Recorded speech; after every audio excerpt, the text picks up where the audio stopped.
Hello everyone, आज day 17 है of our 45 hard challenge and we will try to cover BSA today. तो आज हम BSA पढ़ेंगे 2023 और हम लोग चैप्टर 6 करेंगे एंड चैप्टर 7 करेंगे। ठीक है, दोनों ही अच्छे खासे सेक्शंस इसमें पूछे जाते हैं, तो दोनों चैप्टर को कवर करने की कोशिश करेंगे। तो सबसे पहले इंडेक्स में आ जाते हैं। तो इंडेक्स में आने से पहले मैं आपको बताती हूँ चैप्टर 6 जो है क्या बात करता है, process of compel of appearance. जब कोर्ट चाहती है किसी को बुलाना और वो नहीं आते हैं, ठीक है, तो इन दैट केस अगर वो नहीं आते तो उन पर क्या पेनल्टी होगी, इसके बारे में क्या बात करता है हमारा चैप्टर 6 बात करता है। ठीक है, तो चैप्टर 6 किसके बारे में बात करता है, प्रोसेस टू कंपेल अपीयरेंस। अब यहाँ पे हमारा रेंज हम लोग को याद करना है। चैप्टर 6 का रेंज क्या है, सेक्शन 63 टू सेक्शन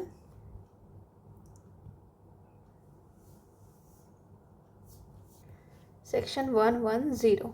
ठीक है, अब इसमें भी पार्ट्स हैं। तो सम्मन्स के लिए, सम्मन मतलब किसी को बुलाना, ठीक है, कोर्ट सम्मन्स जारी करती है व्यक्ति को, अक्यूज को बुलाने के लिए। So under Bharatiya Nagarik Suraksha Sanhita it is not limited to, summons are not limited to accused. It can be issued against, किसके अगेंस्ट कर सकते हैं, any person include who has special knowledge of facts and cases and possess relevant document, जिनके पास क्या हो, any person जो कि जिसके पास नॉलेज हो, डॉक्यूमेंट हो, या फिर कुछ असिस्टेंस अगर कोर्ट को रिक्वायर हो, कोर्ट रिक्वायर असिस्टेंस, ठीक है, तब इस केस में सम्मन इशू किया जा सकता है। फिर 63 में दिया गया है क्या, फॉर्म्स ऑफ सम्मन के बारे में।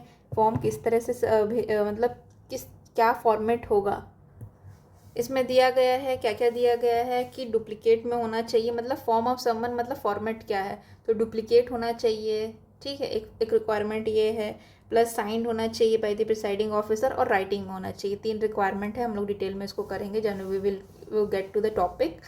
देन है हमारा 64 में क्या दिया कि 64 में we have summons how made, summon कैसे किया जा सकता है, तो हाउ इट इज़ मेड। तो यहाँ पे जो भी सम्मन इशू किया जाएगा by police officer shall be subject to state government, जो भी रूल बनाए तो कैसे होगा, अकॉर्डिंग टू द रूल्स होगा। तो 61 हमारा क्या बात, 63 क्या बात करता है हमारा फॉर्म के बारे में, किस फॉर्मेट में होगा सम्मन। फिर 64 बात करता है हाउ मेड, सम्मन्स कैसे भेजा जाएगा। ठीक, उसके बाद 65 में बोलते हैं कि हम लोग कॉरपोरेट बॉडी, फर्म और सोसाइटी को सम्मन भेजेंगे। 66 में क्या होता है, 66 में बोलता है सर्विस वन पर्सन सम्मन can not be found.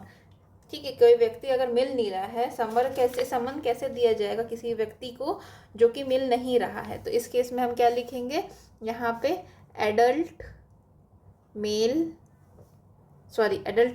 Adult member होगा, पहले मेल मेंबर था, adult member of the family को सम्मन भेज देंगे तो माना जाएगा कि उस व्यक्ति को भेज दिया गया है, उसको इन्फॉर्मेशन मिल गई होगी। 67 में क्या बात करता है, 67 बात करता है process when summon can not be affected as before provided. जब भी कोई भी ऑफिसर जो कि सम्मन दे रहे हैं, अगर सर्विंग ऑफिसर जो है उनको लगता है कि उन्होंने जितनी जो भी ड्यू डिलिजेंस शो करना था, मतलब ड्यू डिलिजेंस शो करने के बावजूद क्या है वो सर्विस सम्मन करने में अंडर सेक्शन 63, 64 कौन कौन सा सेक्शन है हमारा, 64, 65 एंड 66 में जिस तरह सम्मन करना था वो करने के बावजूद सम्मन ड्यूली सर्व नहीं हो पाया उनके उस केस में क्या करेंगे, जो एक्यूज जहाँ रहता है वहाँ के कॉन्स्पेशियस प्लेस, मतलब कोई अच्छे जगह पे कॉन्स्पेशियस प्लेस में उसको चस्पा कर देंगे, मतलब चिपका देंगे। ठीक है, अफिक्स कर देंगे वन ऑफ द डुप्लीकेट जो है उस व्यक्ति के कॉन्स्पिशियस प्लेस में, होम टाउन में या फिर यहाँ पे चौराहे पे, जो जहाँ पर भी चाहे, जहाँ पे वो उसको पता चल जाए, प्रॉपरली उसको कन्वे हो जाए, वहाँ पे करा जा सकता है। तो प्रोसीजर, जब कौन से प्रोसीजर की बात करी, प्रोसीजर ऑफ सम्मन when service can not be affected service नहीं कराया जा रहा है। ठीक है, तो अगर हम लोग देखें स्टार्टिंग से तो we have 63 says about form, एक एक वर्ड्स पकड़ेंगे तभी याद होगा। 64 टॉक्स अबाउट हाउ मेड, सब समन्स की बात, फॉर्म भी समन का है, हाउ मेड भी समन है। 65 क्या बात करता है, तो कॉर्पोरेट बॉडी, कॉर्पोरेट में अपने को तुरंत याद आएगा, कॉर्पोरेट याद आ गया तो अपने को फॉर्म भी याद आ जाएगा, सोसाइटी भी याद आ जाएगी, ठीक है। फिर 66 क्या बात करता है, कैन नॉट बी फाउंड। अब कैन नॉट बी फाउंड तो कौन नहीं मिल सकता, जिसको समन भेजा जा रहा है, अगर वो नहीं मिला उसी के बारे में बात होगी, ऑब्वियस है। फिर 67 में हम एक वर्ड याद रखेंगे, can not be affected. Can not be affected means उस वो जो समन है वो प्रॉपरली एग्जीक्यूट नहीं हो पाया, मतलब प्रॉपरली सर्विस समन का नहीं हो पाया, ठीक। और 68 में बात करते हैं सर्विस ऑन गवर्नमेंट ऑफिसर। जब भी गवर्नमेंट ऑफिसर को, गवर्नमेंट सर्वेंट को समन भेजना है तो क्या प्रोसीजर है। 68 में क्या दिया गया है कि अगर डुप्लीकेट अगर हम किनको देंगे, डुप्लीकेट दे देंगे उनके सीनियर ऑफिसर को या हेड ऑफ दिस ऑफिस को, head of the office better word है, हेड ऑफ द ऑफिस को अगर सर्विस और सम्मन दे दिया जाएगा तो ये माना जाएगा कि उसने सम्मन क्या बोलते सम्मन हो गया है, ठीक। फिर सम्मन, सर्विस ऑफ सम्मन आउटसाइड द लोकल लिमिट के बाहर सम्मन भेजना रहेगा तो उसके बारे में कहाँ दिया गया, 69 में दिया गया। 70 में क्या दिया गया, proof of service in case when serving officer is not present. तो जब भी सर्विस ऑफ सम्मन होता है तो इस केस में मान लीजिए कोई भी सर्विंग ऑफिसर है वो आ नहीं सकते, तो वो क्या करेंगे, एक एफिडेविट में लिख करके अपना डिक्लेरेशन एफिडेविट दे देंगे अबाउट हिज डिक्लेरेशन कर देंगे। मैं रीड कर देती हूँ। So it says that proof of service in such cases when service officer not present, ठीक है। तो अगर मतलब प्रूफ कैसे दिया जाएगा सर्विस ऑफ सम्मन का, जब सर्विस ऑफिसर हमारे पास नहीं है, तो जब भी सम्मन इशू किया जाता है by the court outside it's local jurisdiction, ठीक है, service is issued by the court outside the local jurisdiction, तब क्या करेंगे, सर्विस ऑफ समन करने के लिए जो सर्विंग ऑफिसर हैं वो क्या करेंगे, एक एफिडेविट में लिख करके मजिस्ट्रेट को दे देंगे कि उन्होंने ऐसे सर्विस कर दिया है, ठीक है। इसको रीड करेंगे, डोंट वरी। फिर 71 में क्या बात करता है, service of summon on witness के ऊपर सर्विस ऑफ समन कैसे किया जाएगा इसके बारे में 71 बात करता है। चलिए अब जितना पढ़ा है उतना निकालने का वक्त आ गया, ठीक है। तो अपना हमने क्या पढ़ा है, चैप्टर 6 है। 6 में क्या बात करता है, we have chapter 6 that is compel करना है, किस चीज़ को कंपेल करना है, अपीयरेंस करने के लिए वी आर फोर्सिंग, ठीक है। अब इस सेक्शन का जो रेंज है, कहाँ से मैं स्टार्ट करूँगी इसको, तो मैं सर्विस ऑफ समन के बारे में कहाँ से कहाँ तक पढ़ूंगी, तो सर्विस ऑफ समन के बारे में कहाँ से कहाँ तक दिए, 63 से लेकर के वी हैव 110, ठीक है। अब इसमें भी अगर देखा जाए तो 4 पार्ट्स में बाइफर्सिकेशन किया जा सकता है। वो क्या क्या पार्ट्स हैं, फर्स्ट वन इज सम्मन्स, ठीक है, किसी को चिट्ठी के थ्रू बुला लेना। फिर वारंट, अगर वो नहीं है तो उसके अगेंस्ट वारंट इशू करना। फिर थर्ड है प्रोक्लेमेशन, ठीक। और last one is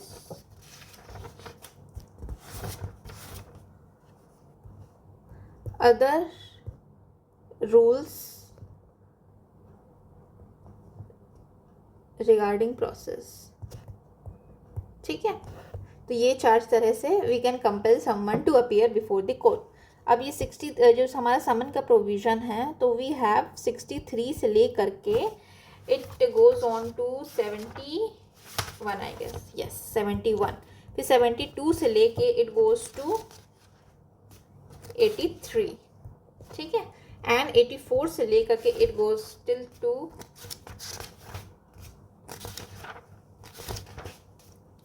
89 and 90 to 110, right.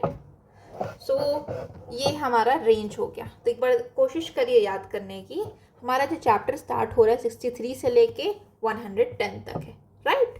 फिर समन का प्रोसीजर है, वी हैव समन 63 से लेकर के 71 तक।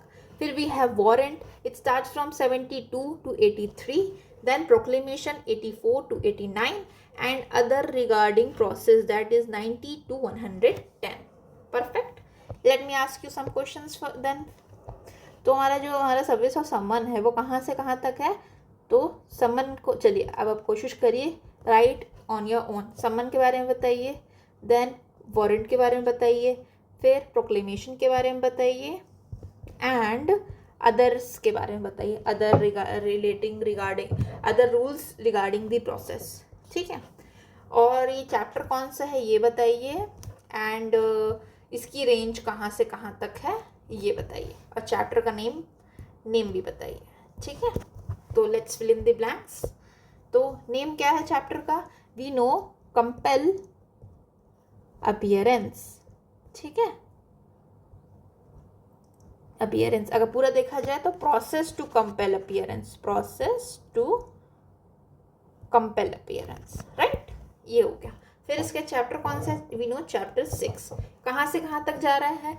सो we know that it goes from 63 to 110। Done. Then I am sorry, थोड़ा सा मेरे से गलती हो गई है, I can not edit it, तो I am so sorry, let's correct it. I will just correct it. So यहाँ पे जो है 110 तक नहीं है, इट इज़ ओनली टिल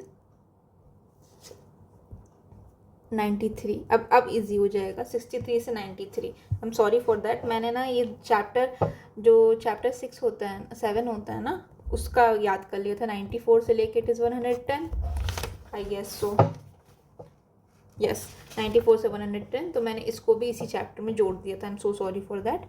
सो 63 से लेके 93, एंड यहाँ पे 90 से ले करके इट गोज ऑन टिल 93, तो 90 से लेके 93 ऑल सेट।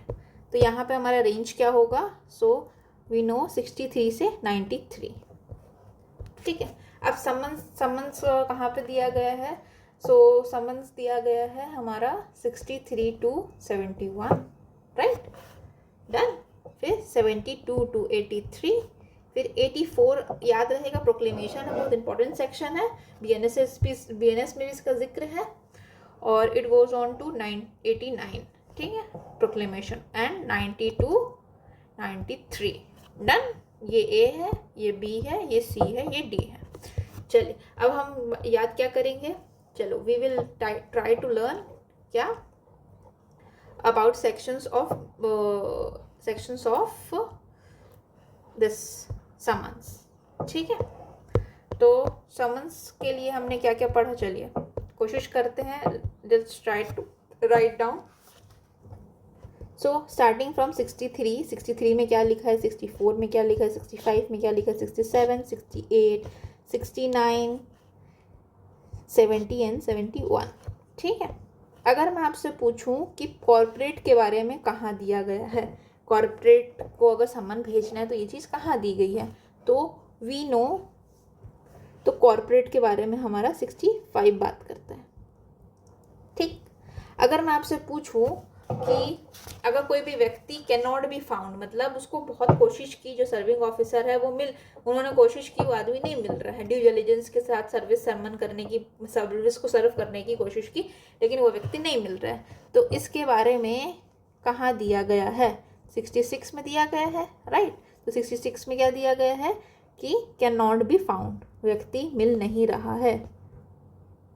ठीक है, अब कैन नॉट बी फाउंड हो गया, ठीक है, अब आदमी हमको नहीं मिल रहे हैं, तो हम किसको देंगे? तो एडल्ट मेंबर को सर्विस कर दिया जाएगा। चलो अब आगे आते हैं। अब ये बताइए आप मेरे को, अगर मैं आपसे पूछूं विटनेसेस को सम्मान करने के बारे में प्रोविजन कहाँ दिया गया है, तो it is given under section 71 witnesses के बारे में। ठीक है, विटनेसेस को सर्विस करने का प्रोसीजर दिया गया है। ठीक, अब मैं आपसे पूछूं कि सर्विस हाउ मेड, ये कहाँ दिया गया है, तो ये दिया गया है 64 में, हाउ मेड। फिर पूछूं समन्स का फॉर्म कहाँ दिया गया, तो फॉर्म 63 में दिया गया। फिर मैं आपसे अगर पूछूं कि अगर हम लोग ने बहुत ड्यू डिलिजेंस यूज़ किया बट स्टिल वो व्यक्ति को हम लोग सर्विस और सम्मन नहीं कर पाए, सर्विस और सम्मन कैन नॉट बी अफेक्टेड, ये कहाँ दिया गया है, तो कैन नॉट बी फाउंड के नीचे 67 में दिया गया है, कैन नॉट बी अफेक्टेड। अब बताइए ऐसा कौन सा सेक्शन है जहाँ पे ये दिया गया है कि गवर्नमेंट सर्विस को, सर्वेंट्स को सम्मान करना रहेगा, तो कहाँ है, तो ये it is given in 68 government servants. फिर आउटसाइड जुरिस्डिक्शन करना हो तो it is given in 69 outside jurisdiction, outside limit अगर सर्विस ऑफ समन करना होगा तो। और 70 में क्या दिया गया है, प्रूफ ऑफ सर्विस कब देंगे हम, जब सर्विंग ऑफिसर नॉट प्रेजेंट नहीं था। ठीक है, अब ये हो गया, हम लोग ऊपर से पढ़ चुके हैं। अब क्वेश्चंस पे आएंगे। क्वेश्चंस का रिवर्स साइकोलॉजी लगा के हम लोग क्वेश्चंस के थ्रू सॉल्व करने की कोशिश करेंगे। किसको, थ्योरी पार्ट को, मतलब क्वेश्चंस पहले सॉल्व करेंगे और जब उसमें से आएगा तो अपन first we will solve question के बाद हम लोग थ्योरी पढ़ेंगे। ठीक है, चलिए बताइए फॉर्म ऑफ समन्स कहाँ दिया गया है। तो फॉर्म ऑफ समन हमको पता है कि फर्स्ट सेक्शन जो है हमारा रेंज कहाँ से कहाँ तक है। चैप्टर 6 जो बात करता है सर्विस ऑफ, चैप्टर 6 बात करता है अबाउट कंपेल ऑफ अपीयरेंस के बारे में बात करते हैं। ठीक है, इसका रेंज कहाँ से कहाँ तक हमने पढ़ा था, तो वी हैव स्टडीड 63 से लेकर के 93। डन। तो 63 से चालू, तो फर्स्ट सेक्शन हमारा क्या है, फर्स्ट सेक्शन ही हमारा फॉर्म्स ऑफ समन के बारे में। ठीक है, अगर मैं आपसे पूछूं 64 में क्या दिया है, तो अगर 63 में फॉर्म दिया है तो 64 में दिया है हाउ मेड, कैसे होगा। ठीक है, और 66 में क्या दिया गया है, तो person can not be found, जिसको समन देना है कैन नॉट बी फाउंड। ठीक है, फिर ये बात करता है some adult member of the family को सम्मान देने वाला प्रोविजन कौन सा है। तो ये है कि अगर हमको कोई व्यक्ति नहीं मिल रहा तो हम क्या करेंगे, एडल्ट मेंबर को देंगे। तो ये इसी के बारे में बात करता है। 66 इसका आंसर होगा। अब 64 में क्या है बताइए, तो सम्मान हाउ मेड। फिर 65 में क्या बात करता है, कॉर्पोरेट फॉर्म एंड सोसाइटी के बारे में। 66 अपना पता ही है अपने को कि इफ पर्सन जिसको सर्विस ऑफ सम्मान करना है वो कैन नॉट बी फाउंड। और 67 में क्या बात करता है कि कैन नॉट बी इफेक्टेड, मतलब जो सर्विंग ऑफिसर है उसने सारी कोशिश कर ली but service of summon can not be effected, तो इसके बारे में प्रोविजन कहाँ 67 में दिया है। डन। चलिए अब नेक्स्ट सवाल देखते हैं। इसका जवाब दीजिए। समन इशूड बाय कोर्ट में बी इन, तो ये हमारा कहाँ दिया गया, फॉर्म के बारे में दिया है। फॉर्म कहाँ दिया गया, वी नो इट इज 63। सो 63 में दिया गया फॉर्म्स ऑफ समन के बारे में। तो कैसे होगा फॉर्म ऑफ समन, तो ये राइटिंग में भी होगा, ये डुप्लीकेट में भी होगा, और जो प्रिसाइडिंग ऑफिसर हैं कोर्ट के वो उसको साइन करेंगे, और कोई भी अदर ऑफिसर अगर हाई कोर्ट डायरेक्ट करे तो उसका आंसर होगा डी। बट ये चीज़ तो हमने क्वेश्चन से देख ली। अब थ्योरी पार्ट देखते हैं। 63 में क्लियरली क्या क्या लिखा है, तो 63 फॉर्म ऑफ समन के बारे में बात करता है। ये डुप्लीकेट में होना चाहिए, राइटिंग में होना चाहिए, और साइंड बाय प्रिसाइडिंग ऑफिसर या कोई और अदर ऑफिसर ऐसा हाई कोर्ट में अपॉइंट। ठीक है, ये तो पहला पॉइंट हमारा हो गया regarding the offline ways of summon. ये हो गया इलेक्ट्रॉनिक या इनक्रिप्टेड फॉर्म में भी किया जा सकता है। तो क्या बोलते हैं, इन इनक्रिप्टेड फॉर्म में और एनी अदर इलेक्ट्रॉनिक कम्युनिकेशन से भी किया जाएगा। ठीक है, और जो इमेज रहेगी उसमें सील ऑफ द कोर्ट और digital signature of the court रहेगा। मतलब इलेक्ट्रॉनिक समन भी किया जा सकता है, ये बात कर रहे हैं, लेकिन वो इनक्रिप्टेड फॉर्म में होना चाहिए। ठीक है, और कोई और इलेक्ट्रॉनिक मीन्स यूज़ किया जा सकता है, ये तो है ही, इनक्रिप्टेड होना चाहिए या फिर इलेक्ट्रॉनिक फॉर्म में होना चाहिए। प्लस यहाँ पे एक और कंडीशन दे दी गई है कि image of seal of the court और डिजिटल सिग्नेचर मैंडेटरी है। ठीक, अभी आगे का भी देख लेते हैं कि सर्विस ऑफ समन कैसे होगा। तो service of summon how made, every summon shall be served by police officer. ठीक है, पुलिस ऑफिसर किया जाएगा या फिर कोई और व्यक्ति on this behalf by an officer of the court या अदर पब्लिक सर्वेंट। तो 3 लोग आ गए यहाँ पे, कौन कौन है, पहला है पुलिस ऑफिसर, दूसरा है हमारा ऑफिसर ऑफ द कोर्ट, और तीसरा है अदर पब्लिक सर्वेंट। ठीक है, तो ये हम लोग का डन हो गया। तो अगर मैं समराइज़ करना चाहूँ तो we can say that section 63 बात करता है about service of the summon. Summon 3 तरह से किया जा सकता है, मतलब एक ही तरीका है लेकिन 3 रिक्वायरमेंट्स हैं। These are requirements. ठीक है, पहले requirement, it should be in writing. Done, it should be in writing, it should be in duplicate and signed by presiding officer या कोई और ऑफिसर अगर हाई कोर्ट अपॉइंट करे तो number 1 is in writing, number 2 is in duplicate, and number 3 is signed by whom, presiding officer और other officer as high court में appoint. ठीक है, और अगर हम लोग डिजिटली देखें जाए, डिजिटल फॉर्म में या फिर इलेक्ट्रॉनिक फॉर्म की क्या बात की गई है, तो it should B encrypted, it should be in the form of electronic communication, और यहाँ पे प्लस मैंडेटरी है, this is mandatory provision, it should B secured with seal of the code, there should be seal of the code and digital signature of the code. done understand? और यहाँ पे हमने 3 देख लिए. ऑफिसर सम्मन कौन issue करेगा, सर्व कौन करेंगे, तो it is done by police officer, और या तो फिर ऑफिसर ऑफ द कोर्ट, और या तो फिर पब्लिक सर्वेंट. 3 डन.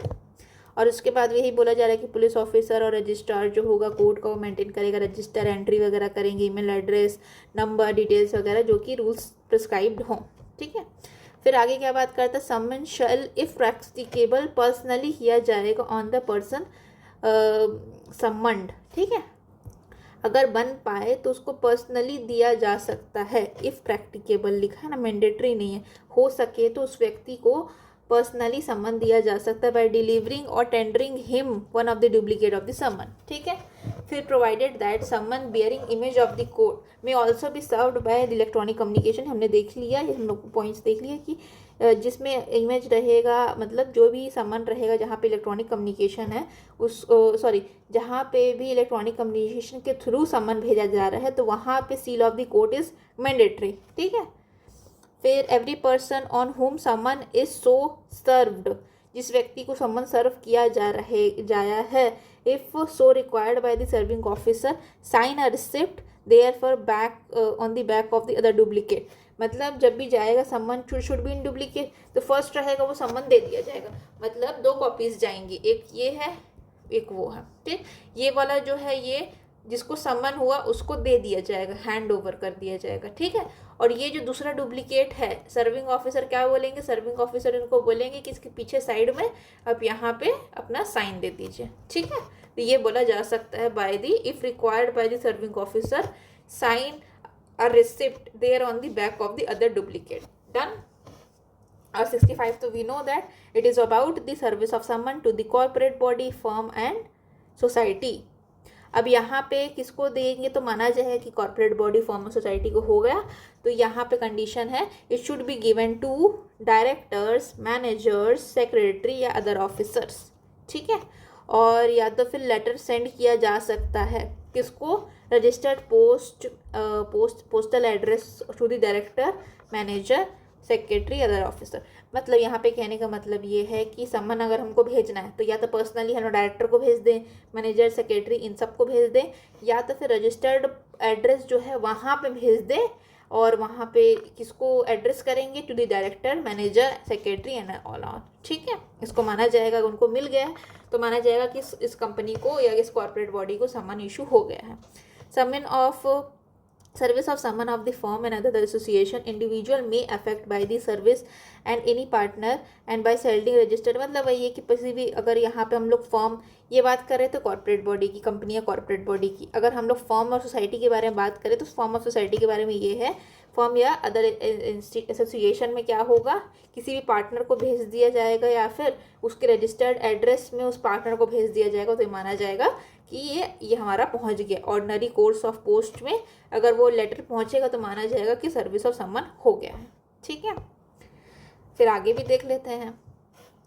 फिर सर्विस ऑफ सम्मन कैन नॉट बी फाउंड, मतलब किसी व्यक्ति को सर्विस ऑफ सम्मन करना है वो मिल ही नहीं रहा है, तो वो मिल नहीं रहा है तो उस केस में क्या करेंगे, जब ड्यू डिलिजेंस फॉलो किया गया था and found that the summon may be serve by leaving one of the duplicate. ठीक है. ड्यू डिलिजेंस किया गया था, मतलब ड्यू डिलिजेंस फॉलो किया गया था, हमने जो तरीके होते सम्मन करने के, we have followed every single तरीका, but it can not be serve. तो क्या करेंगे हम, जो एक डुप्लीकेट होंगे उसको क्या दे देंगे, एडल्ट फैमिली मेम्बर्स को दे दिया जाएगा. ठीक है. और उसके बाद क्या करेंगे, जो सर्विंग ऑफिसर हो चाहे तो उस एडल्ट फैमिली मेम्बर से back of the other duplicate में साइन करवा सकते हैं.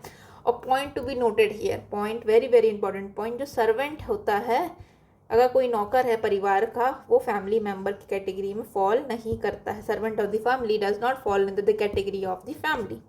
डन. फिर 67 में क्या बात करता है कि servant can not be effected as before provided. मतलब ड्यू डिलिजेंस फॉलो किया, 64 में, 65 में, 66 में अभी तक हम लोग क्या क्या पढ़ के आ रहे हैं। 64 में बताया गया है कि सर्विस ऑफ समन कैसे दिया जाएगा, 65 में बताया गया सर्विस ऑफ समन किन को दिया जाएगा, तो कॉर्पोरेट बॉडी को, फॉर्म को और सोसाइटी को दिया जाएगा। 66 में बात करता है कि जो हमारा जो पर्सन है वो सम्मान किया जा रहा है वो मिल नहीं रहा है, उसके बारे में। ये सब ड्यू डिलिजेंस फॉलो करते हुए इस सारे सेक्शंस में हमने कोशिश की, but it can not be affected, मतलब सर्विस ऑफ सम्मान हो ही नहीं पाए। तो सर्विंग ऑफिसर क्या करेंगे इस केस में, तो वो एक डुप्लीकेट को कहाँ लगाएंगे, कॉन्स्पिशियस प्लेस में लगाएंगे ऑफ द हाउस, मतलब घर के बाहर चिपका देंगे, या फिर home state of the person someone ordinary reside, ठीक है, उसके घर के बाहर चिपका दिया जाएगा। After making such inquiry as think fit may either declare summon has been duly, मतलब ऐसा करने के बाद, इंक्वायरी करने के बाद हम ये मानेंगे कि ड्यूली सर्व हो गया समन, या फिर फ्रेश सर्विस करना होगा प्रॉपर तरीके से, ठीक है। आप बताइए यहाँ पे गवर्नमेंट सर्वेंट के बारे में। गवर्नमेंट सर्वेंट को अगर हम लोग को समन इशू करना है तो कैसे करना होगा, तो इट शुड बी, देखो, when a person is summoned is in active service of the government, active service of the government है, मतलब गवर्नमेंट में काम कर रहा है, तो कोर्ट इशू कर सकती समन को, और वो एक डुप्लीकेट भेजेगी किनको, हेड ऑफ द ऑफिस को। हेड ऑफ द ऑफिस को अगर दे दिया गया तो क्या माना जाएगा कि उन्हीं को दे दिया गया, डन। और in such person is employed and such head shall upon cause the summon to be served in the manner provided under section 64, ठीक है। और इसको क्या माना जाएगा कि 64 में हमने समन सर्व कर दिया है, ठीक है। और shall return to the court under his sign, और फिर वो जो व्यक्ति है जो हेड ऑफ द ऑफिस है वो साइन करके कोर्ट को वापस भेजेंगे with the endorsement required by that section, ठीक है, तो कोर्ट को वापस भेज दिया जाएगा। Such sign shall be the evidence of due service, ये साइन जो किया गया है by the head of the office, उसको, उसका साइन को माना जाएगा कि service of summon to such government officer हो चुका है, डन। फिर service of summon outside the local limit, local limit के आउटसाइड में सर्विस ऑफ समन करना है तो उस केस में क्या होगा, तो court desires that summon issued by it shall be served eight any place outside it's jurisdiction and it shall ordinarily send such summon in duplicate to the magistrate। जैसे example के बताती हूँ, कोर्ट ए है, ठीक है, ये कोर्ट बी है, done. ये फिर मैजिस्ट्रेट कोर्ट बोल सकते हैं, मैजिस्ट्रेट कोर्ट ए है, ये मैजिस्ट्रेट कोर्ट बी है। अब मैजिस्ट्रेट ए कोर्ट के सर को क्या है, सर्विस ऑफ समन भेजना है जो कि इनकी टेरिटरी में रहते हैं, बी सर के, मैजिस्ट्रेट बी के टेरिटरी में रहते हैं, ठीक है।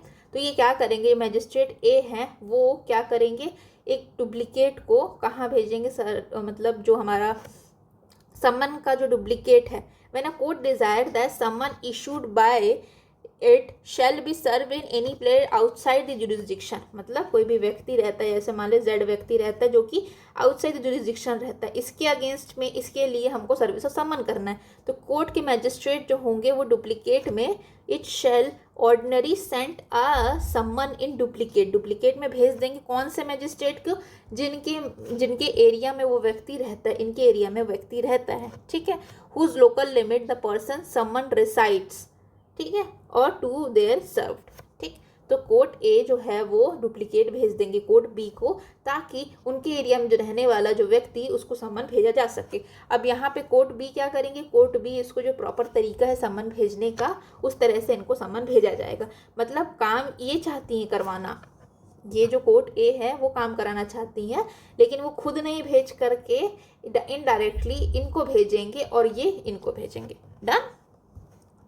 फिर proof of service in such cases when service of someone is not present, ठीक है। प्रूफ ऑफ सर्विस मतलब क्या बोलते हैं, अगर सर्विंग ऑफिसर जो है वो प्रेजेंट नहीं होते उस केस में क्या होंगे, serving officer, someone is not present, जो जिस व्यक्ति ने, जिस ऑफिसर ने सर्विस किया है वो प्रेजेंट नहीं है हियरिंग ऑफ द केस, तो वो क्या करेंगे, एक एफिडेविट जो है वो दे देंगे मैजिस्ट्रेट को, और that such service has been Saint, ये सर्विस जो हो चुका है, समन ऑफ द सर्विस हो चुका है, and a duplicate of summon purporting to the endorse, ठीक है, in the manner and the 66 and 66 मान लिया जाएगा कि डुप्लीकेट हो चुका है, ठीक है, and the person by whom it is deliver and tendered out and it was left and admissible in the evidence. और ये एज अ एविडेंस काम करेगा, जिसके अगेंस्ट में सर्विस समन किया गया था उसके अगेंस्ट में काम करेगा। And the statement made shall be deemed to be a correct unless contrary if proof. मतलब ये जो स्टेटमेंट दिया जा रहा है by the serving officer under the affidavit, वो करेक्ट माना जाएगा अनलेस इट इज़ प्रूव कि ये चीज़ नहीं हुई थी। फिर affidavit mention in this section may be attach a duplicate of the summon and the return to the court. ठीक है, यहाँ पे हम लोग एफिडेविट के साथ में कॉपी भी लगाएंगे सर्विस ऑफ द समन की डुप्लीकेट की। फिर all summon serve under electronic communication under 64 to 71 both inclusive, मतलब 64 भी इंक्लूडेड है 71 भी इंक्लूडेड है, shall be considered duly served and the copy of such summons shall be attested to keep a proof of the summon। Electronic way में अगर भेजा गया है समन को तो उसकी कॉपी कहाँ दी जाएगी, कोर्ट में जमा की जाएगी। A copy of such summon shall be attested and kept as a proof of the summon. ठीक है, लास्ट सेक्शन देख लेते हैं। अगर हम लोग को विटनेसेस को समन भेजना है तब क्या होगा, तो अगर कुछ भी ऊपर दिया है प्रीसीडिंग सेक्शन में कुछ भी दिया, जब कोर्ट इशू करती समन किसी विटनेस को in addition to summon issued in addition और simultaneously with this such summons direct a copy of the summon to serve by the electronic. इसमें क्या बोला जा रहा है कि सर्विस ऑफ समन किया जाएगा विटनेस पे। डन।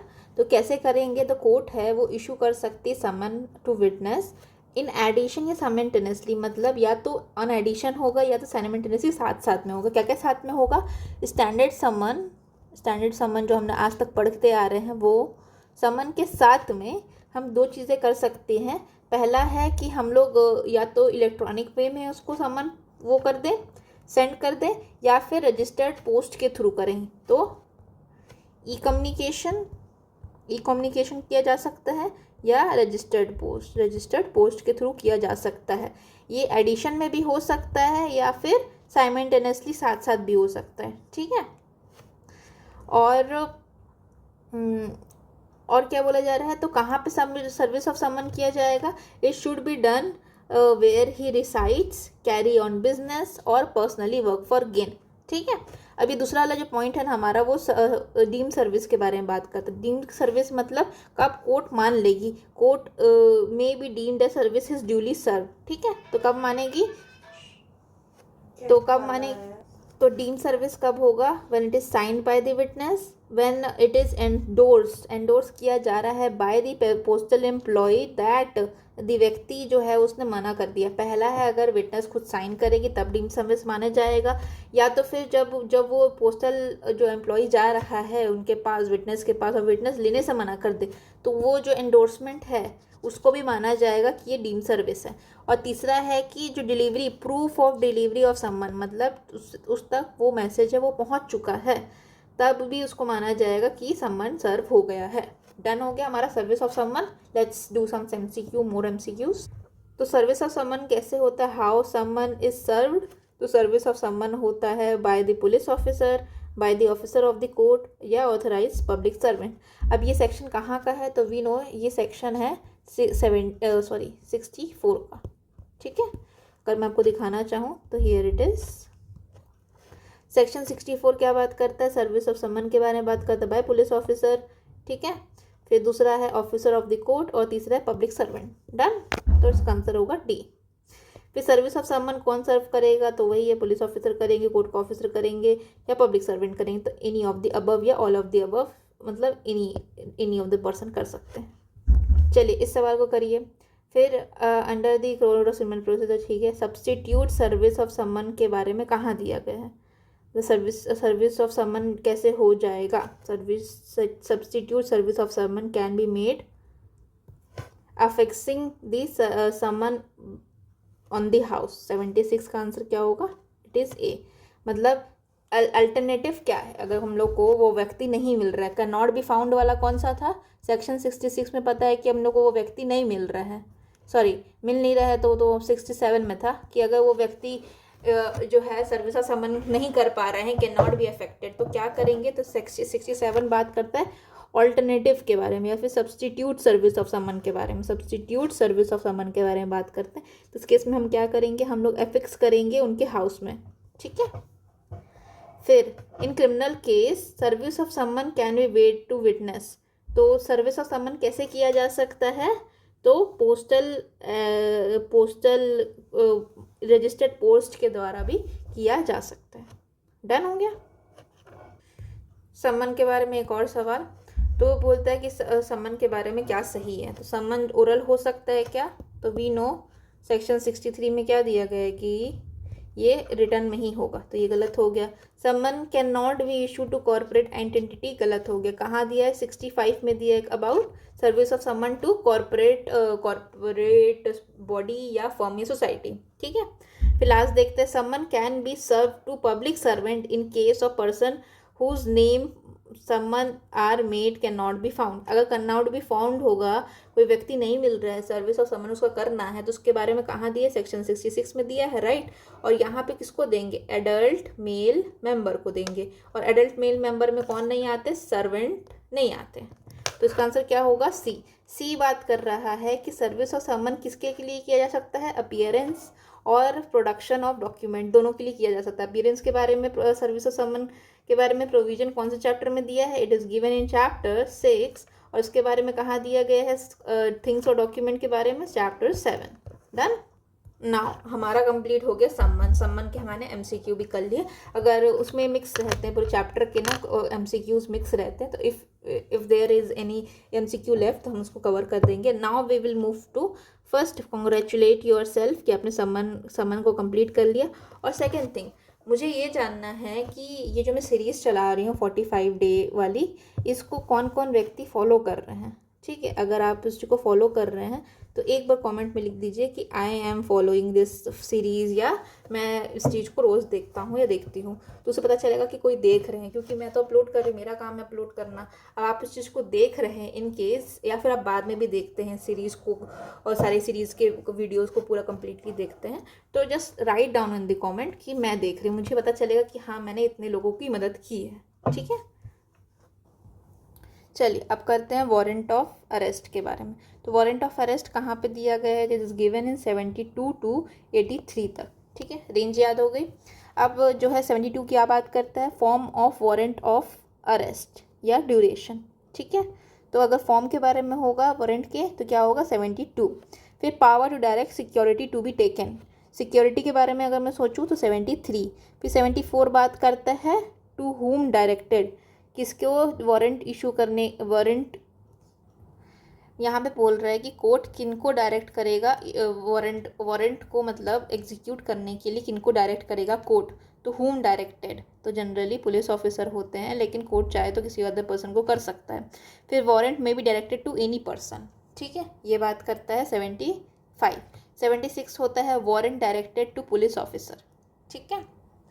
तो इसी देखो होम डायरेक्टेड में ही दोनों चीज़ बोल दी, पुलिस ऑफिसर भी है और एनी पर्सन, और उसका इंडिविजुअल सेक्शन पहला एनी पर्सन के बारे में और क्या बोलते हैं पुलिस ऑफिसर के बारे में 76 में दे दिया। 77 में ये बात करते हैं notification to the substance of the warrant, तो जो होगा पुलिस ऑफिसर कोई भी व्यक्ति जो कि एग्जीक्यूट कर रहा है वारंट को, वो सब्सटेंस बताएगा, मतलब सब्सटेंस का मीन्स समरी, समरी किनको बताएगा, जिसको अरेस्ट किया जा रहा है अंडर अ वारंट, ठीक है। फिर 78 बात करता है arrest, person arrested to be brought before court without delay, court में लेके आना पड़ेगा। 79 क्या बात करता है, वारंट में बी एग्जीक्यूटेड, वारंट का एग्जीक्यूट किया जा सकता है, कहाँ का एग्जीक्यूट किया जा सकता है, in India, any place in India, any place. फिर 80 बात करता है warrant forwarded for executing outside jurisdiction, warrant को फॉरवर्ड कर सकता है आउटसाइड जुरिस्डिक्शन, ठीक है। फिर 81 में क्या बात करता है, warrant directed to police officer to execute outside jurisdiction, warrant forward किया जा सकता है आउटसाइड जुरिस्डिक्शन, इसके बारे में 80 बात करता है। 81 बात करता है पुलिस ऑफिसर के बारे में। 82 क्या बात करता है, procedure on arrest of person against हुम वारंट इशूड, किसके अगेंस्ट में और अरेस्ट वारंट इशू हुआ है उसको क्या अरेस्ट करने का प्रोसीजर है। और 83 में बात करता है procedure by the magistrate by whom the person sought to be arrested, ठीक है। तो इसको अपन हेडिंग हम लोग कोशिश करेंगे पहले सेक्शंस को याद करने की। तो याद करने का तरीका क्या है, तो एक एक वर्ड्स को पकड़ना है अपने को, ठीक है। तो 72 क्या बात करता है, 72 का हम लोग इंपॉर्टेंट देखेंगे तो ये फॉर्म्स के बारे में बात करता है, 72 फॉर्म। 73 जो है सिक्योरिटी के बारे में बात कर सकता है, या बोल सकते हैं बेलेबल वारंट। जो कोर्ट होंगी वो कोर्ट में ही लिख सकती है। Any court issuing a warrant for arrest of any person may its discretion directed by the endorsement of warrant that if such one execute the bail bond, तो bailable offence में है कि बेल बॉन्ड करके sufficient surety ला करके आपको release कर दिया जाएगा, तो इसके लिए इसके वारंट में ही लिख सकते हैं। तो बेलेबल वारंट के बारे में है, ठीक है। उसके बाद 74 क्या बात करता है, to whom directed warrant. To whom directed, तो किसको डायरेक्ट कर सकती है, तो दोनों को कर सकती है, एनी पुलिस ऑफिसर या एनी प्राइवेट पर्सन, ठीक है। तो 74 में बात करता है टू हुम डायरेक्टेड। तो हुम डायरेक्टेड मतलब वारंट पुलिस ऑफिसर के बारे में है। तो यहाँ पे टू हुम में कौन कौन है, तो we know 2 person. Whom directed वाले में 2 पर्सन है, police officer any other person, ठीक है। फिर प्राइवेट पर्सन के बारे में है और ये पुलिस ऑफिसर के बारे में 75, 76, 77 बात करता है substance of the warrant, communicate करना पड़ेगा। 78 क्या बात करता है कि अरेस्टेड पर्सन को ब्रॉट बिफोर द कोर्ट। फिर 79 बात करता है वारंट एग्जीक्यूट कैसे किया जाएगा। 80 बात करता है फॉरवर्ड करना पड़ेगा, warrant forward for execution outside jurisdiction, ठीक है। और जो पुलिस ऑफिसर है वो एग्जीक्यूट करने के लिए भेज सकता है आउटसाइड जुरिस्डिक्शन। यहाँ कोर्ट करेगी 80 में जो है वो कोर्ट कर सकती है चाहे तो, ठीक है, और यहाँ पे पुलिस ऑफिसर कर सकती है चाहे तो। फिर 82 में बात करता है procedure on arrest of person against हुम वारंट इज इशू। तो प्रोसीजर क्या है, प्रोसीजर ऑन अरेस्ट है। 83 क्या बात करता है, magistrate on whom such person arrested to be sought. तो प्रोसीजर यहाँ पे अरेस्ट करने का प्रोसीजर के बारे में और प्रोसीजर बाय द मजिस्ट्रेट के बारे में 83 में दिया है।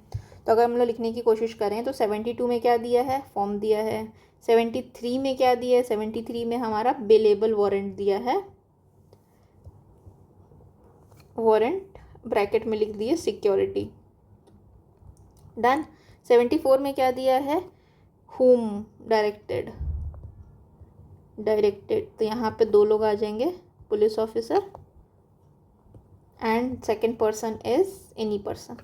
फिर तुरंत 75 और 76 में साथ में याद करूँगी। पहले एनी पर्सन आएगा, एनी पर्सन या प्राइवेट पर्सन वारंट को एग्जीक्यूट कर सकते हैं, डायरेक्ट हो सकता है, मतलब कोई भी प्राइवेट पर्सन को डायरेक्ट किया जा सकता है वारंट को एग्जीक्यूट करने के लिए।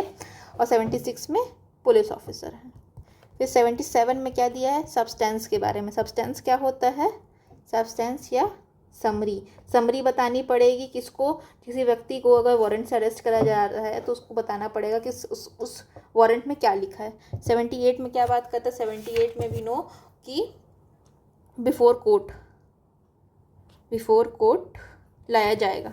फिर 79 क्या बात करता है, तो वी नो 79 में बोला जा रहा है arrested person may be executed at any place. तो एग्जीक्यूट वारंट के बारे में बात किया जा रहा है, एग्जीक्यूट वारंट। फिर 80 क्या बात कर रहा है, तो 80 का है एग्जीक्यूट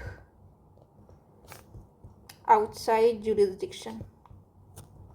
फिर 81 क्या बात कर रहा है, 82 क्या बात कर रहा है और 83 क्या बात कर रहा है। तो 81 क्या बात कर रहा है, तो 81 बात कर रहा है वारंट जो है पुलिस ऑफिसर कर सकता है, पुलिस ऑफिसर एग्जीक्यूट कर सकता है आउटसाइड जुरिस्डिक्शन, ठीक। फिर 83 बात कर रहा है process on the arrest of the person against हुम वारंट इज इशू। तो प्रोसीजर ऑफ अरेस्ट के बारे में। और 82 क्या बात करता है, procedure bye magistrate. Done, complete. चलिए अब सवाल लगाने की कोशिश करते हैं।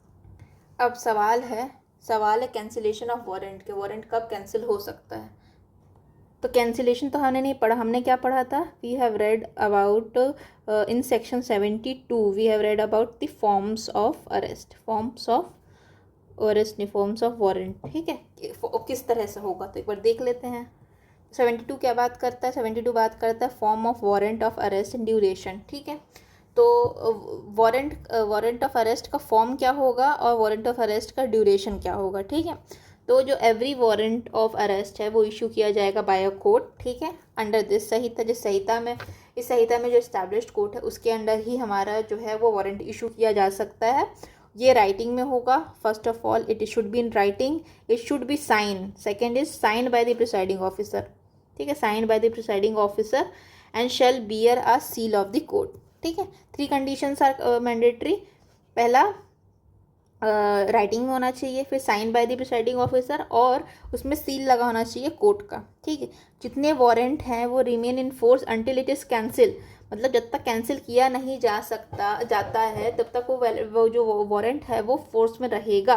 Bye the court it was issue and until it is executed. तो अगर हमको कैंसिल करना है, अगर हम लोग को वारंट जो है उसको एंड करना है, तो एंड करने के 2 तरीके हैं। पहला है कि जो कोर्ट विच इशूड जो इशूइंग कोर्ट है वो कैंसिल कर दे, ख़त्म कर दे, या तो फिर जो हमारा वारंट है वो एग्जीक्यूट हो जाए।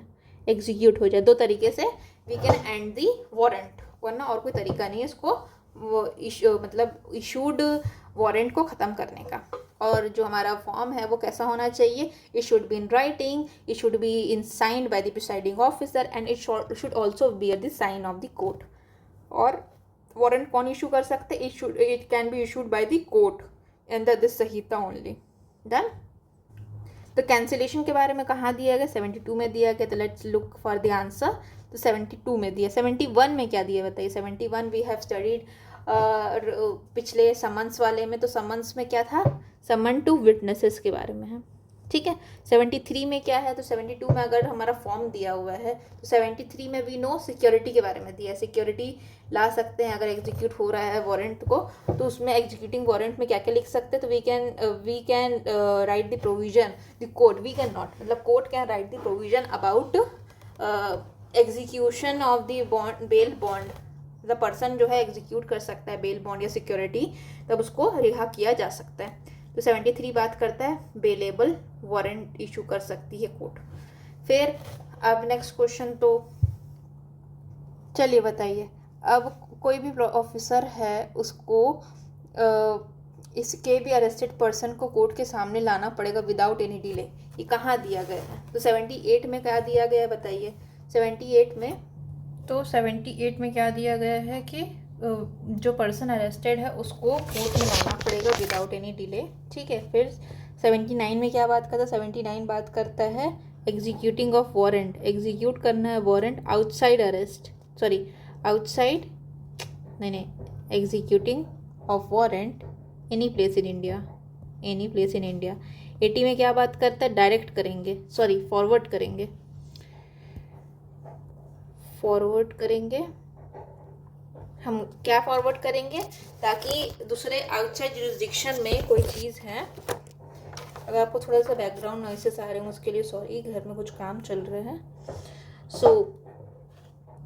80 में क्या दिया गया, फॉरवर्ड करेंगे। हम क्या चीज़ को फॉरवर्ड करेंगे, वारंट को। किस चीज़ के लिए करेंगे, एग्जीक्यूट करने के लिए। कहाँ एग्जीक्यूट करने के लिए, अदर जुरिस्डिक्शन में। डन। 81 में क्या बात करता है, डायरेक्ट करेंगे। क्या चीज़ को डायरेक्ट करेंगे, वारंट को डायरेक्ट करेंगे। कहाँ डायरेक्ट करेंगे, क्या चीज़ के लिए करेंगे, एग्जीक्यूट करने के लिए। कहाँ करेंगे, अदर जुरिस्डिक्शन में। डन।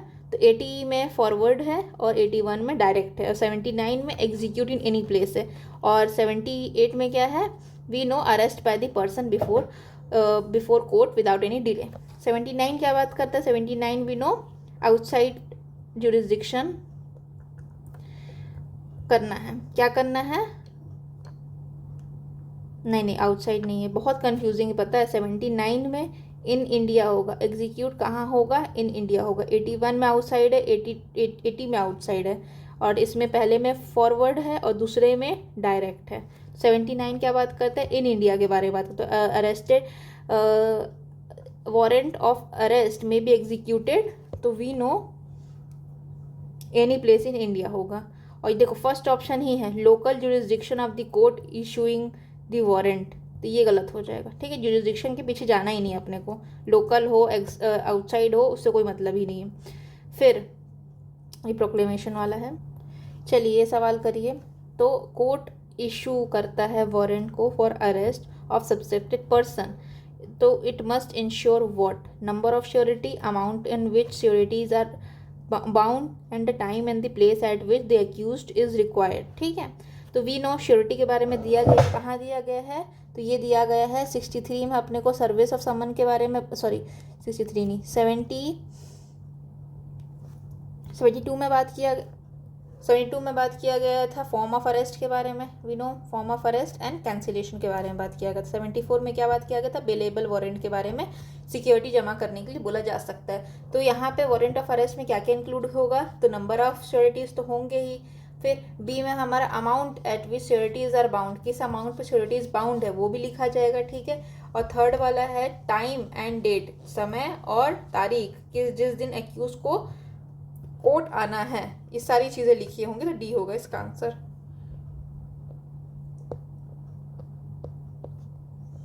फिर नेक्स्ट क्वेश्चन, ये सवाल को लगाइए। Under the criminal procedure code which place a warrant of arrest में be executed at, warrant of arrest कहाँ पे एग्जीक्यूट किया जा सकता है, तो we know any place in India. ठीक है, ये कहाँ लिखा है कि वारंट को कहीं भी एग्जीक्यूट किया जा सकता है, it is written in section 79। Done, any place in India. Next question, arrest of warrant issued by the court can be executed at any place in India. ठीक है, जुरिस्डिक्शन वाली चीज को अपने को इग्नोर करना है।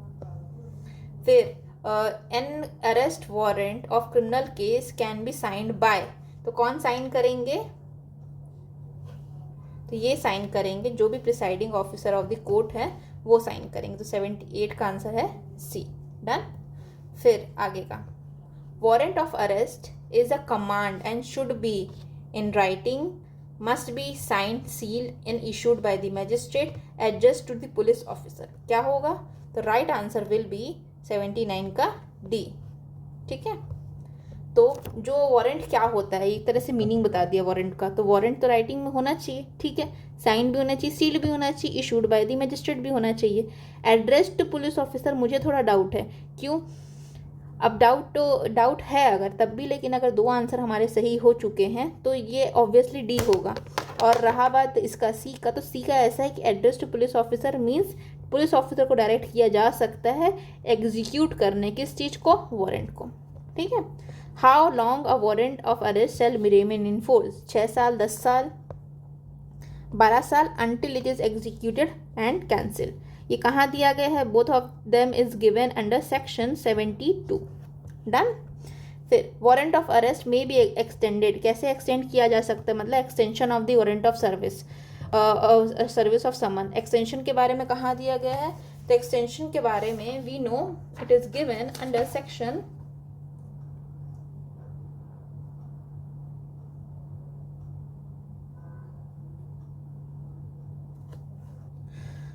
81 का आंसर क्या होगा, 30 का आंसर होगा any place in India. Extend करने के बारे में मैंने कहाँ पढ़ा था, 79 में पढ़ा था कि summon warrant can be executed any place in India, तो इसका आंसर होगा B. Next question, what is the request of valid warrant, warrant का रिक्वेस्ट क्या क्या है, तो it should be in writing, ठीक है, signed by the presiding officer, ठीक है, bear the name seal of the court, ठीक है, इनकरेक्ट बताना है अपने को, तो must be state the name of the accused but address is not necessary, तो ये गलत है, नेम भी होगा एड्रेस भी होगा सब होगा। फिर लॉन्ग ड्यूरेशन क्या होता है हमारा वारंट का, ये दिया क्या है, ये दिया है 72 में, क्या होता है वारंट की लाइफ स्पैन क्या होती है, अंटिल इट इज एग्जीक्यूटेड और इट इज कैंसिल। ठीक है, जो वारंट है उसको एग्जीक्यूट कहाँ किया जाएगा, any place in India. Done. और ये कहाँ दिया गया, 79 में। सेम क्वेश्चन है, warrant is issue in the terms of the CRPC may be executed at any place in India, 79। Done.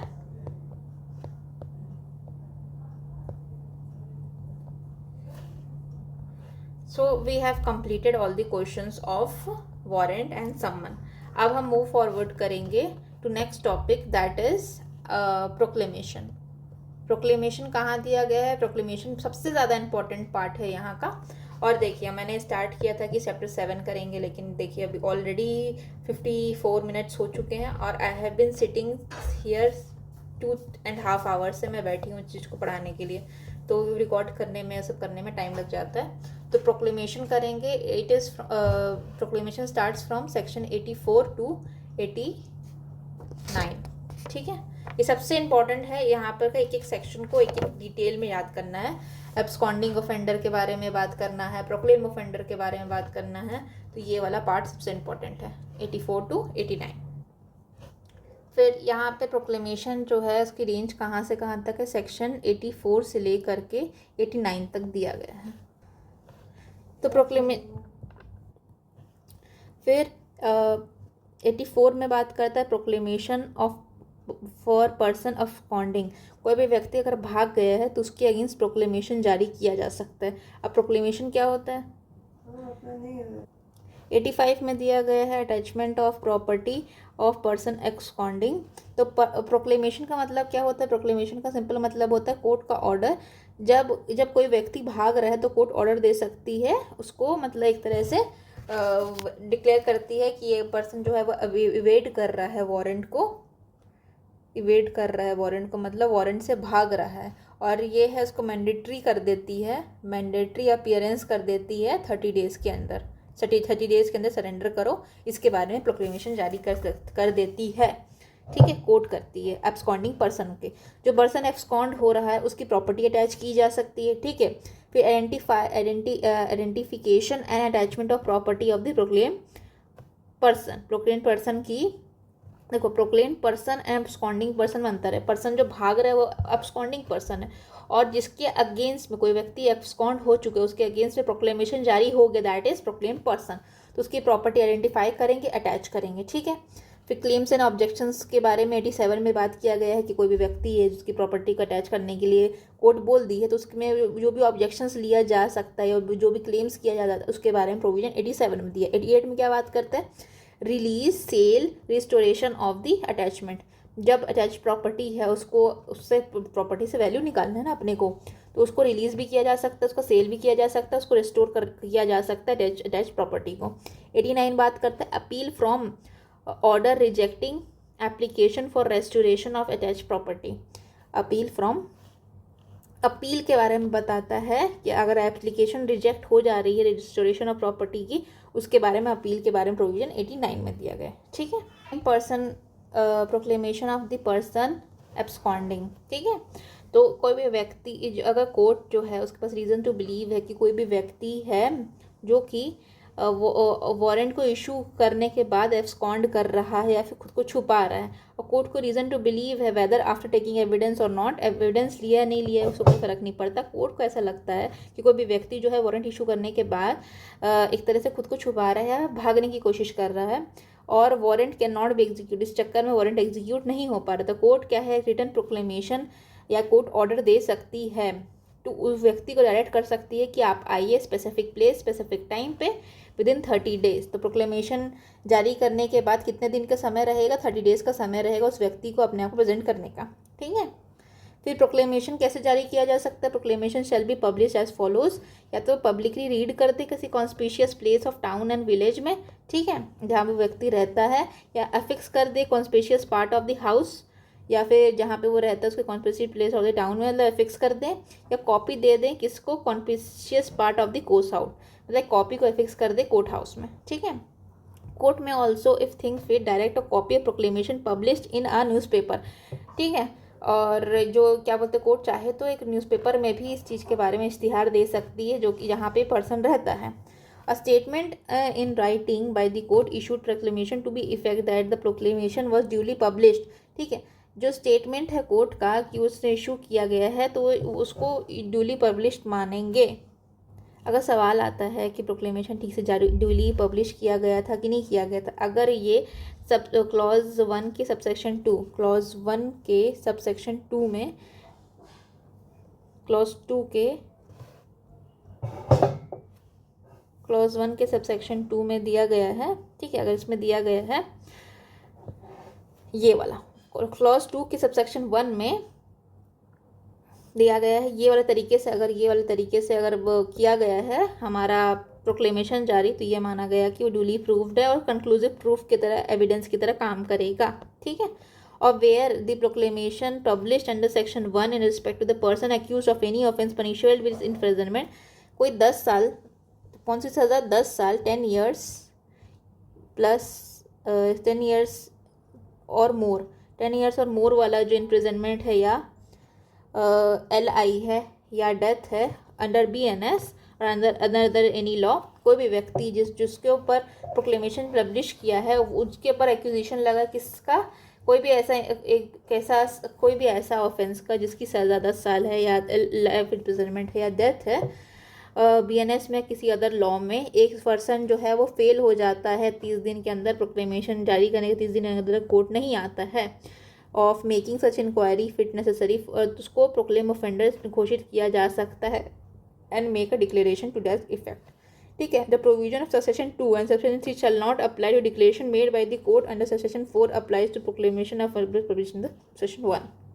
सो इसका आंसर क्या होगा, ये सवाल का आंसर होगा 84 का 4 में दिया गया है क्या, प्रोक्लेम ऑफेंडर के बारे में। ठीक है, 83 के ऊपर प्रोक्लेमेशन के, 84 में प्रोक्लेमेशन के बारे में दिया गया था और 84 के 4 में प्रोक्लेमेशन ऑफेंडर के बारे में दिया, याद करना पड़ेगा इसको सबसेक्शन के साथ। फिर 84 क्या बात करता है, तो proclamation of the person absconding. ठीक है, और अगर मैं पूछूँ कि अटैचमेंट ऑफ प्रॉपर्टी के बारे में कौन सा सेक्शन बात करता है, फिर है अटैचमेंट ऑफ प्रॉपर्टी के बारे में कहाँ दिया गया, एब्सकॉन्डिंग पर्सन का, तो इसके जस्ट बाद में 85 में दिया गया। फिर 86 में क्या दिया गया, 86 में 87 में क्या दिया गया है, क्लेम्स एंड ऑब्जेक्शन के बारे में, और 88 में दिया गया है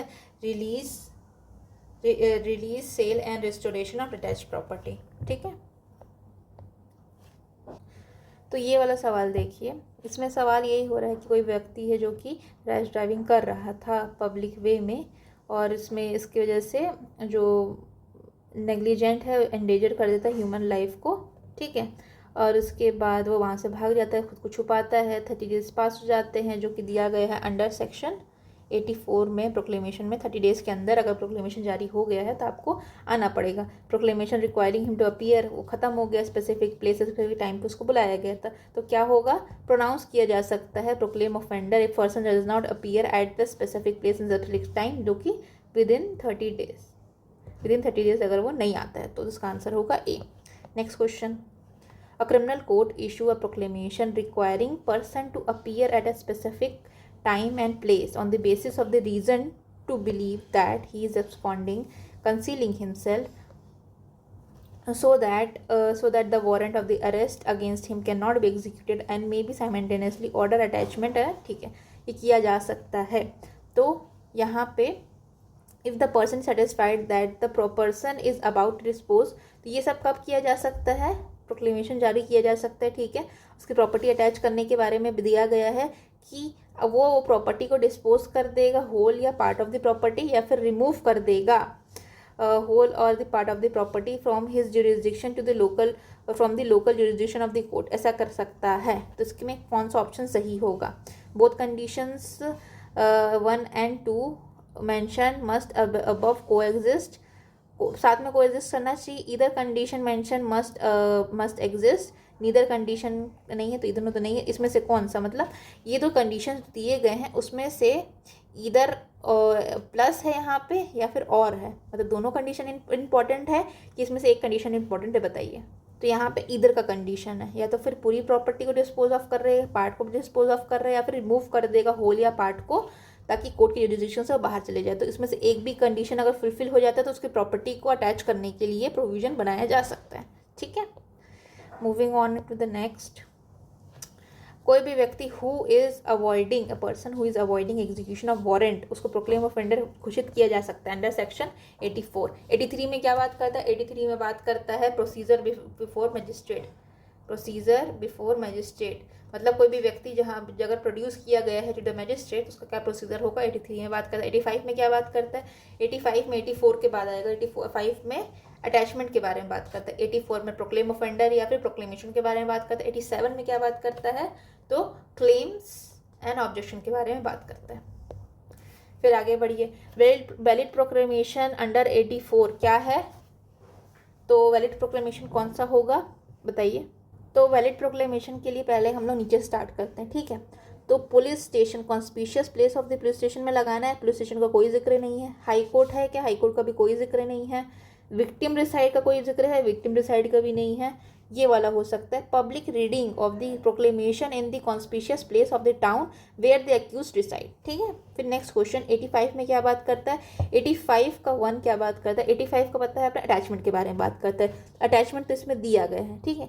अटैचमेंट क्या होगा, attachment of the property of the person absconding after proclamation, तो बी होगा इसका आंसर, ठीक है। फिर proclamation for the person absconding before attachment, ये नहीं है, ये भी नहीं है, ये भी नहीं है। चलिए आगे बढ़ते हैं। फिर प्रोक्लेमेशन अटैचमेंट का प्रोविजन कहाँ पे दिया गया है, तो प्रोक्लेमेशन वी नो कि पहला हमारा ए है, ए वाला क्या बात करता है, समन्स के बारे में। समन्स कहाँ से कहाँ तक दिए गए हैं, तो 63 से लेकर के 71 तक दिए गए हैं। फिर दूसरा है वारंट, वारंट कहाँ से कहाँ तक दिए गए हैं, तो वारंट दिए गए 72 से लेकर के 72 से लेकर के कहाँ तक खत्म होगा ये, 83 तक, ठीक है। फिर सी में हमारा क्या है, प्रोक्लेमेशन एंड अटैचमेंट, ये कहाँ से कहाँ तक है, 84 से लेके 89 तक है, तो this will be the right answer, ठीक है। और 89 में हम लोग आ गए। फिर 90 से लेकर के 93 तक अलग प्रोविजन दिया गया है, वो अलग से था, क्या बोलते हैं उसको, other rules regarding process, other rules regarding process के बारे में दिया गया है। 84 से लेके 93 ये क्या बात करता है, ये अटैचमेंट के बारे में बात नहीं करता, 93 तक नहीं गए जाना है अपने को, तो 350 का आंसर क्या है, 84 से लेके 89, ठीक है। चलिए, इसलिए रेंज इंपॉर्टेंट है, याद करना। आगे ना यहाँ पे सेक्शन ग्रुपिंग वाला। फिर इसके बाद है हमारा under which section of the code of civil procedure a proclamation for person absconding issue किया जा सकता है, तो इशू कब करेंगे, 84 में करेंगे। 85 में क्या दिया गया है, 85 में दिया गया है अटैचमेंट के बारे में, 84 में प्रोक्लेमेशन के बारे में, 83 में मैजिस्ट्रेट का एक तरह से प्रोसीजर दिया गया है, जब भी कोई व्यक्ति उसके सामने अरेस्टेड पर्सन उसके सामने लिया जाएगा तो मैजिस्ट्रेट क्या प्रोसीजर फॉलो करेंगे उसके बारे में दिया गया है, और प्रोसीजर ऑफ अरेस्ट के बारे में 82 में दिया गया है। चलिए आगे बढ़ते, 84 और 85। तो एज पर 84-85 क्या सही है, करेक्ट स्टेटमेंट क्या है, तो क्या है करेक्ट स्टेटमेंट, द कोर्ट में order attachment of the belonging of the person accused before declaring, before तो नहीं कर सकते, आफ्टर कर सकते, तो कोर्ट में order attachment of property after publication of written proclamation, ठीक है, ये हो सकता है मे बी। फिर द कोर्ट में order attachment of the property regardless whether it is declare or not, तो इसका आंसर क्या होगा, 352 का आंसर होगा बी। चलिए आगे आते हैं, ये बी इसका आंसर होगा। फिर नेक्स्ट है penalty for non appearance in a case where, penalty 84 के 4 की पेनल्टी के बारे में कहाँ दिया गया है, तो penalty for non appearance in the case where declaration has been made by the code of civil procedure pronounce a person a proclaim offender, proclaim offender के लिए पेनल्टी का प्रोविजन कहाँ दिया गया है, तो it is given under section 209 of BNS, तो इसका आंसर होगा बी, 209 ऑफ BNS, ठीक है। फिर when warrant is also executed the court में प्रोसीड विथ, जब एग्जीक्यूट वारंट भी एग्जीक्यूट हो गया है तो जो है हमारा कोर्ट प्रोसीड किसके साथ करेगा, तो जब वारंट एग्जीक्यूट नहीं किया, देखिए कैन नहीं, कैन नॉट है, can not be executed, warrant execute नहीं किया जाता तो क्या कर सकते हैं, तो we can move forward, the court can move forward with the proclamation and attachment of the property, तो करेक्ट आंसर होगा बी। वारंट नहीं हो पाएगा तो क्या होगा, प्रोक्लेमेशन या अटैचमेंट होगा। फिर आगे बढ़ते हैं। फिर अ प्रोक्लेमेशन अंडर सेक्शन 83, 84 होना चाहिए, 82 का क्या है, 84 है, ठीक है, तो 84 है, तो प्रोक्लेमेशन जो है वो इशू किया जा सकता है, shall be specify the time for not less than 30 days from the date of the proclamation, जो है जो प्रोक्लेमेशन है अंडर सेक्शन 84 उसको इशू किया जा सकता है, प्रोक्लेमेशन इशू किया जा सकता है, shall specify the time not less than 30 days, 30 days के पास होने के बाद, 30 days कौन से, तो जो पब्लिश किए थे इस प्रोक्लेमेशन के उसके बाद प्रोक्लेम ऑफेंडेड घोषित किया जा सकता है, तो ये पब्लिशिंग वर्ड याद रखेंगे, the publishing of the proclamation under section 84, ठीक है। फिर हमारा रेंज भी फिर से आगे रेंज वाला क्वेश्चन, तो एब्सकॉन्डिंग वाला और अटैचमेंट वाला। पर्सन एब्सकॉन्डिंग मतलब प्रोक्लेमेशन, एंड अटैचमेंट के बारे में proclamation of the person absconding, और अटैचमेंट के बारे में कहाँ दिया गया है।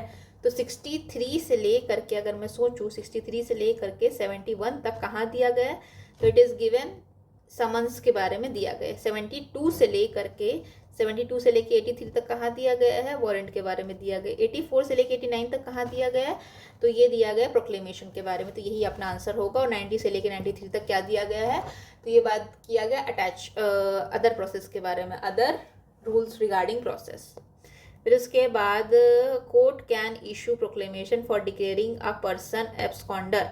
किसी भी पर्सन को एब्सकॉन्डर डिक्लेयर किया जा सकता है, मतलब कोर्ट इशू कर सकती है, किसी को भी भगोड़ा घोषित कर सकती है। तो एब्सकॉन्डर डिक्लेयर करने वाला प्रोविजन कहाँ है, 82 में, 84 में। 82 में क्या है, 82 में वी नो दैट क्या दिया गया है 82 में, बताइए।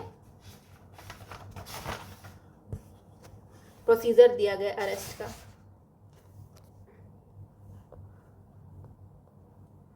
प्रोसीजर ऑफ अरेस्ट दिया गया। 85 में क्या दिया गया, 85 में 82 में होता है प्रोसीजर दिया गया अरेस्ट का। 84 में हमारा person of proclamation of declaring absconding person, यहाँ पे अटैचमेंट हुआ है। एब्सकॉन्डिंग का नहीं, ये है प्रोक्लेम ऑफेंडर का प्रॉपर्टी को अटैच करना। और 87 में क्या दिया है, 87 में क्लेम्स दिया है और ऑब्जेक्शंस दिया है, ठीक है। फिर आते हैं 84 में क्या दिया है, 84 में अ warrant of arrest and proclamation under section 84 were issued simultaneously and later the consequently the order of attachment issue कर दिया गया, ठीक है। 85 में 85 होगा, तो was also issued. The legality का क्या होगा, मतलब क्या होगा अगर simultaneously warrant of arrest issue कर लिया गया, warrant of arrest and proclamation were issue, दोनों इशू करा गया साइमल्टेनियसली। तो उस केस में, तो अगर वारंट और प्रोक्लेमेशन साथ में किया, अगर साइमल्टेनियसली का मतलब बता देती हूँ, वारंट जो है वारंट ऑफ अरेस्ट और प्रोक्लेमेशन को साथ में इशू किया गया था, उसके बाद हमने अटैचमेंट भी इशू कर दिया, ठीक है। तो इसमें क्या होगा, लीगलिटी होगा, क्या होगा इस ऑर्डर का, तो इसका आंसर है कि order under section 84 is illegal and improper and vitiate the consequential attachment. क्योंकि देखो करेक्ट प्रोसीजर ये है कि किसी व्यक्ति का वारंट इशू करना है, वारंट इशू करने के बाद अगर वो व्यक्ति नहीं आ रहा है, मतलब अवॉइड कर रहा है वारंट से एब्सकॉन्ड कर रहा है, तब प्रोक्लेमेशन जारी करेंगे। प्रोक्लेमेशन के 30 डेज कंप्लीट हो जाएंगे, उसके बाद उसको प्रोक्लेम ऑफेंडर घोषित करेंगे। प्रोक्लेम ऑफेंडर घोषित करने के बाद उसकी प्रॉपर्टी को अटैच किया जा सकता है। तो ये प्रोसेस है, अगर ये प्रोसेस फॉलो नहीं किया जाएगा तो जो ऑर्डर होगा वो इलीगल होगा, और जो इम्प्रॉपर होगा तब जो कॉन्सिक्वेंशियल अटैचमेंट है वो भी विशिएट हो जाएगी। फिर हमारा अपीयरेंस फॉर प्रोक्लेमेशन इशू है वो कितना है, तो इट इज़ 84 में 30 डेज, और कौन सा, publication 30 days from the publication, ठीक है। फिर अ person who avoiding execution of warrant, ठीक है, अगर कोई व्यक्ति अगर वारंट को एग्जीक्यूट करने से रोक रहा है तो उसके बारे में कहाँ दिया, 84 में दिया है, ठीक है। फिर a proclamation under 84 can be issued against a person against whom warrant has been issued, thus the proclamation can be issued against accused offender, ठीक है।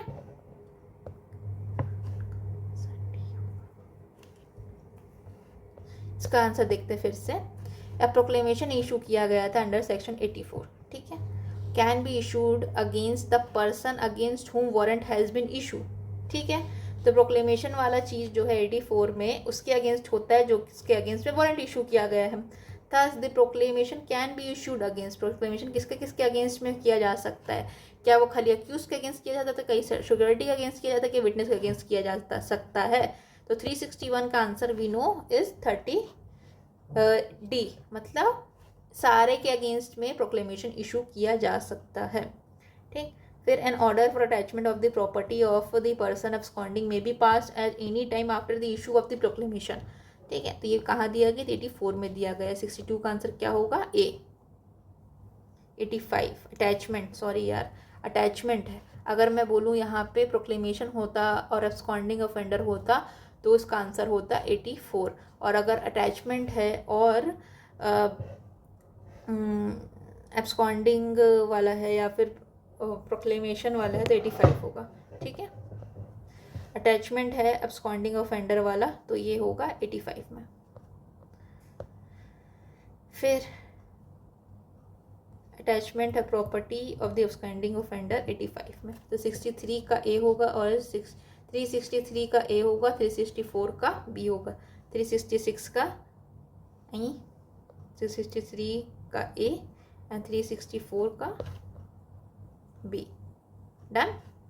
फिर नेक्स्ट सेक्शन 87 में हम लोग को दिया गया ऑब्जेक्शन के बारे में कि कोई प्रोक्लेम ऑफेंडर है person, any other person other than the person offender can file objection file कर सकता है relating to the attachment of the property.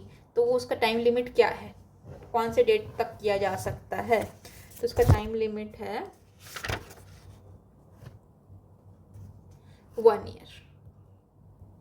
ठीक है, 1 year, with in 1 year, sorry 6 month ना, 1 ईयर तो था उसके लिए, 6 मंथ है, 6 मंथ के अंदर कोई भी क्लेम को कर सकता है, क्लेम या ऑब्जेक्शन दे सकता है। और विद इन 1 ईयर के अंदर क्या करना पड़ेगा, अपने को सिविल सूट फाइल करना पड़ेगा, डन। चलिए आगे आते हैं। In case of suspicion concealing himself to avoid arrest the court में इशू, अगर सस्पिशन है कि उसने उसको अरेस्ट करने से वो अवॉइड कर रहा है, खुद को छुपा रहा है, तो कोर्ट क्या कर सकती है, तो 368 का आंसर होगा बी, प्रोक्लेमेशन जारी कर सकते हैं। अटैचमेंट नहीं कर सकती क्योंकि प्रोक्लेमेशन पहले होगा फिर अटैचमेंट होगा, तो ये तो गलत हो गया। और पहले तो वारंट इशू करी ही होगी, तभी जा करके अपने को लग रहा है कि वो खुद को छुपा रहे हैं। फिर non bailable warrant shall be issued to bring a person to court where summons of bailable warrant would likely to be desired result. चलिए कंप्लीट हो गया, तो अब कल मिलते हैं फिर नए टॉपिक के साथ। Thank you.